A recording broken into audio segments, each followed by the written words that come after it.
వీడియోలోకి వెళ్ళే ముందు మొదటిసారి కనుక అయితే మా ఛానల్ చూస్తున్నట్లయితే please like, share and subscribe.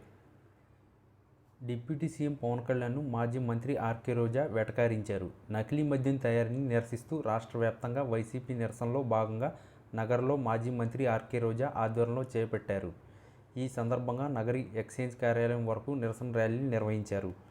మాజీ మంత్రి రోజా మాట్లాడుతూ ముఖ్యంగా పవన్ కళ్యాణ్ ఎన్నికలకు ముందు మద్యపాన ప్రియులు కొడతారా అని ఊగిపోయారే అంటూ దీర్ఘం తీస్తూ మాట్లాడారని వెటకారించారు. ఈరోజు మద్యపానం ప్రియులు పొట్ట కాదు, వాళ్ళ ప్రాణాలే హరిమని చంద్రబాబు చేస్తున్నారని ఆరోపించారు. మరెందుకు పవన్ కళ్యాణ్ ప్రశ్నించడం లేదని ఆమె నిలదీశారు. ఆడవాళ్ళ మాన ప్రాణాలు పోతే ప్రశ్నించమని పవన్ను విమర్శించారు.